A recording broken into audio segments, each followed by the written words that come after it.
Өлкөдө банктан карыз алган жарандар кескин көбөйдү. Жай мезгилинин аягында алардын карызы рекорддук чекке жетти. Улуттук банктын маалыматында насыя алынган сумма 175 миллиард сомго жакындаган. Үстүбүздөгү жылдын биринчи кварталында эле кредит алгандардын саны 144 миң адамды түздү. 7 каналда бул багытта сурамжылоо жүргүздү. Анда бизге жолуккан ар 5-чи жаран кредит алгандар болду.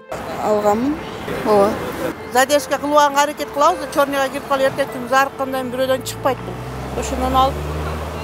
Манда мен көп эме кылам, көп сумма албайм да, ошо. Кыргызстандан алгам. Азыр мынусун капиталдан алам. Кудай кааласа. 3-4 күндө даяр болот деди. Эми кыйынчылык болбой койбойт да, ошо убагы келгенде төлөш керек деп туруп аяка жүгүрүп акча табасың. Айлыгың малында тийбей калса дагы акча табышка туура келет. Ушундай кыйынчылыктары болот, болбой койбойт эч убакта кредит. Жалал-Абад шаарындагы Керемет банкада жыл башынан бери 500дөн ашуун жаран кайрылса, анын 350сүнө насыя берилген. Алардын басымдуусу ишкерлер, ал эми жөнөкөй жарандардын көпчүлүгү турмуш шартка керектөөчүлүккө, курулушка, соодага деп насыя алышкан. Бизге өзү 500дөн ашык адам. Алардын ичинен 351 адам бул потребительский кредит деп айтылат, мындайча айтканда, өзүнө керектүү болгону. Ошондой кредиттерге берилген. Андан сырткары 32 кишиге социалдык ипотека деген биздин кредиттерибиз бар.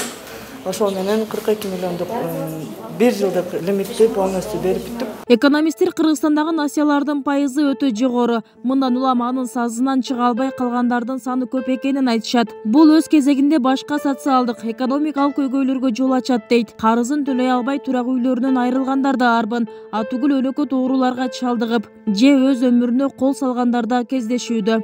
Алардын банктар ушунча сумманы төлөй албай калдың деп канча миллион алса ошого чегерилип алып коюп атат. 300 миң сомду, мисалы 2 миллиондук үйдү 2 миллионго сатып 300 миң сом банк алып калса болот да. Андай кылышпай атат да бул жерде. Бул жерде аябай элди талап тоноочулук көп. Кредиттин айынан аябай элдер кыйналып жатышат. Өзүн өлтүрөм деген канча адамдар болду бул жердечи. Бизге бир нече адамдар кайрылышат. Негизи мен антикоррупционный народный контролдо иштейм, мен өзү инспектор болуп.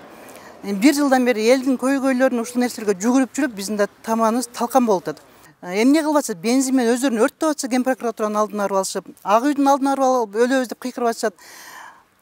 Болгон ишенген жалгыз үйүнөн да ажырап калып атса ошондой нерсеге барышат да. Буларды коргогон эч кандай социалдык нерселер жок биздинчи. Өлкөдө бир канча жыл мурун Улуттук банк тарабынан жарандардын финансылык сабаттуулугу боюнча изилдөө жүргүзүлгөн. Анда ар бир 10-чу жаран эч бир финансылык терминологияны билбей турганы аныкталган. Андан тышкары респонденттердин 1/3 бөлүгү канча киреше табат, канча чыгашыга учурай турганын так билбейт. Үй бүлөлүк бюджетин санабай турганы маалым болгон. Изилдөөдөн кийин 2020-жылга чейин чоң программа иштелип, финансылык сабаттуулукту жогорулатуу чечими кабыл алынган. Деген менен кыргыз коомчулугунда насыя алуунун маданияты азырда жогорулаган эмес дешет. Экинчиден бизде ошондой насыя алуу иштетүү маданияты жок. Баягы бардыгы эле ошону бир мындай бекер жаткан акчадай көрөт да. Азыр алсам, анан кайтара аны пайызы менен кайтарып бергенге маани бербейт. Ошон үчүн баягы пайызын төлөй келгенде анан кийин сезип атат, алдында кеч болуп калып атат ошо. Көптөр үйлөрүн алдырып, депрессия болуп, жүрөк ооруга кабылып калып атат. Анткени карыз деген адамды ушунчалык оорута турган эме да. Узак убакытка берилүүчү эмеге буруш керек банктарды. Ансыз булар биздин элди банкрот кылгандан башка эме пайда алып келбейт.